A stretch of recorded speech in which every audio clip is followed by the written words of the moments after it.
What's up, guys? It's me, Cringe God, bringing back battles. Just want to let you know a couple things. One, each pre-analysis will be in a separate video. Doing this so it'll be easier.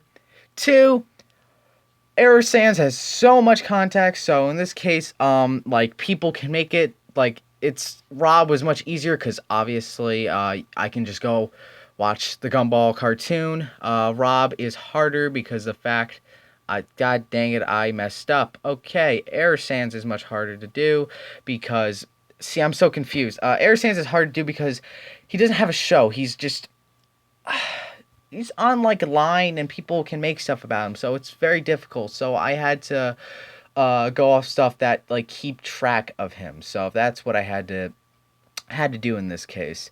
It was very tricky. And another thing, no Ultra Air Sans, because like it's like I'll explain the part. Well, I'll just explain now because there's no point really to do it because like I just don't want to do it. No forms in this battle. Like if you want a rematch, I'll say at the end of the video, but like I'll say and I'll just use all the broken stuff for each character.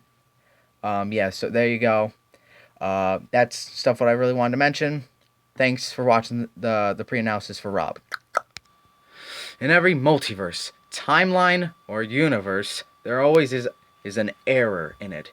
But these two really show what error means. Rod, aka Mr. Reckoning, from the Amazing World of Gumball, versus Error Sans from Error Tail. All the mistakes the world has ever made. Over here. I was one of the world's mistakes. Let's move the tree out. But you only cared about Molly. You saved her and you left me there to rot. But I clung to life. And I came back. What were we talking about again? But at a cost. You left me disfigured. A nobody. Rob, aka Mr. Forgettable. He was basically forgotten.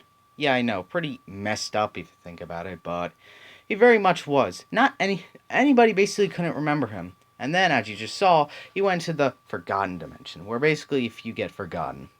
In that case, he was forgotten, as I said, and then Molly got forgotten. All the Amazing World of Gumball characters forgot him, and then Gumball and Darwin remembered him. They went in and they saved her, but Rob nearly crabbed onto the car. Problem is, though, he went out and his form got changed. Now he hates Gumball and Darwin for basically making him forgotten. So, yeah, it's time to talk about his strengths, feats, durabilities. I think you know how a battles case works. So you know at the beginning when I said make all characters basically broken?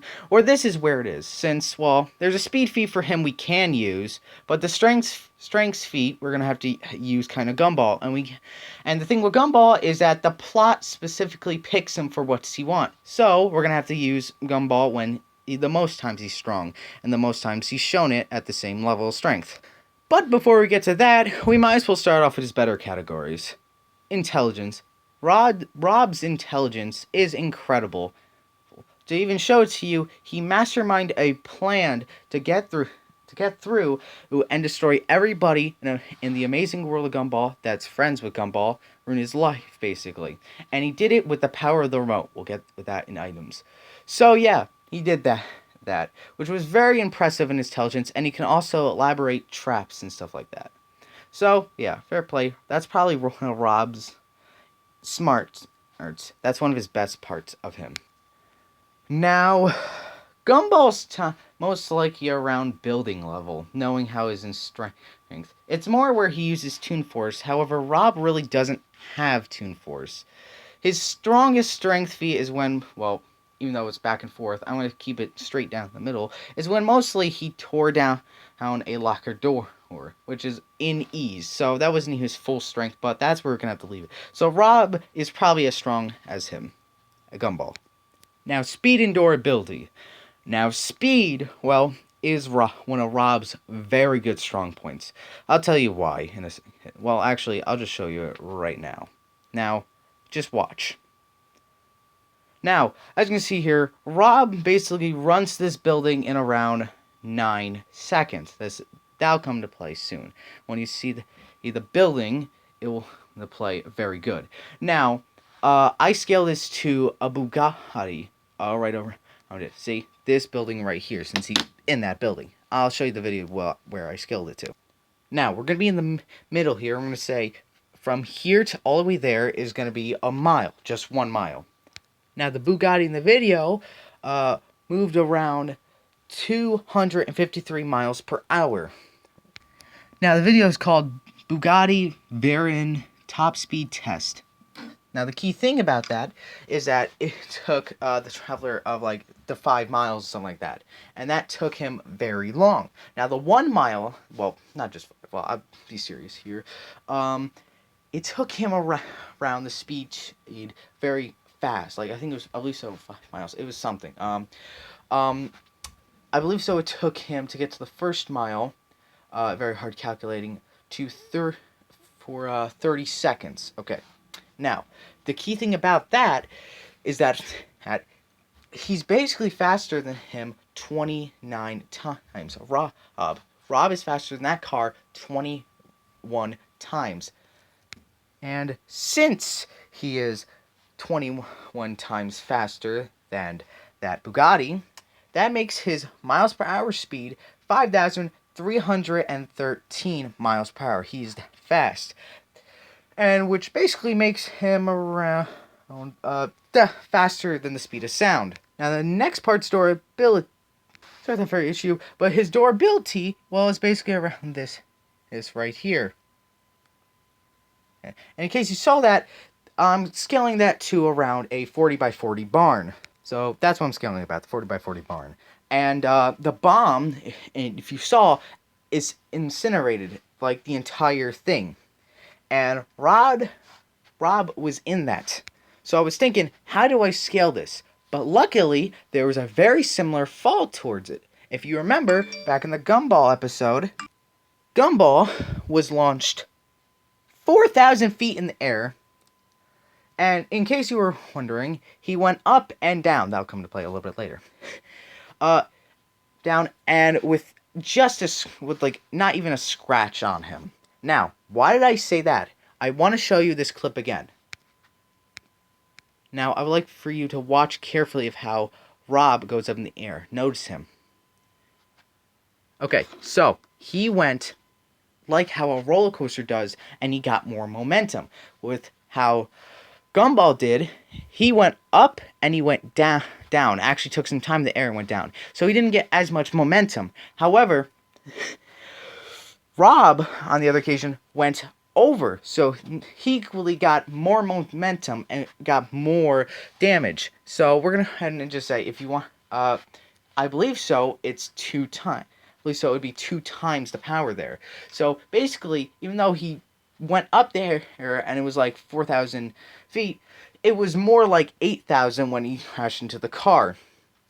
And the second thing about that is that if you want me to be a little bit more like I think that's what it is, but it possibly could be not 2 times, but add 2,000 to it. Maybe it's 6,000, but I'm going to go with 8,000. That's what I'm going to say it is.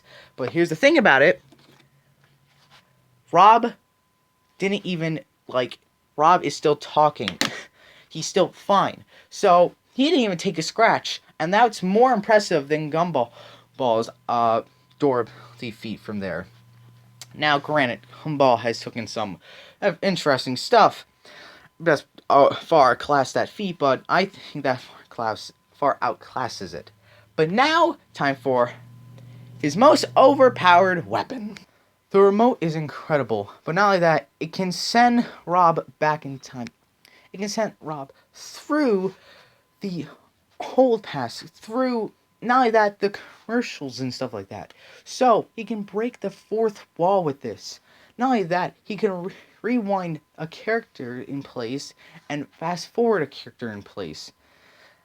Probably also count this durability feat as well, but his other feat far classes that. But Rob remote can also do much more crazy things as well. Like, well, I'll show you. Like how he can erase someone. He just plain erased them. Can Plain just pause time and not only that, use his remote while the time is paused, as seen here as he lets the cars crush Gumball's family's car. Activate slow motion, even though that really doesn't help either person in the battle. Has the power off option, which I believe so it kind of counts as him dying.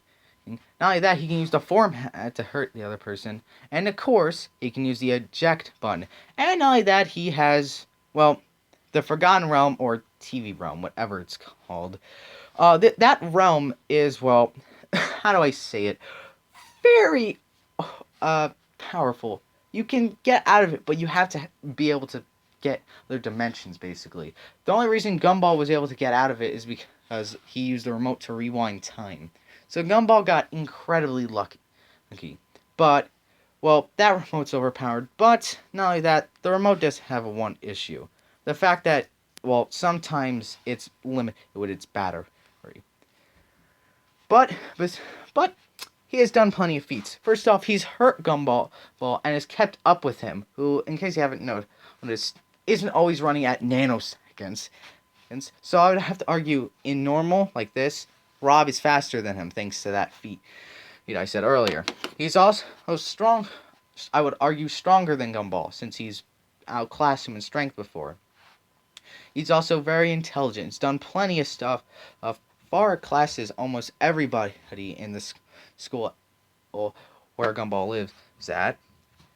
But with every powerful upgrade, there's always a weakness. Rob is very, very cocky.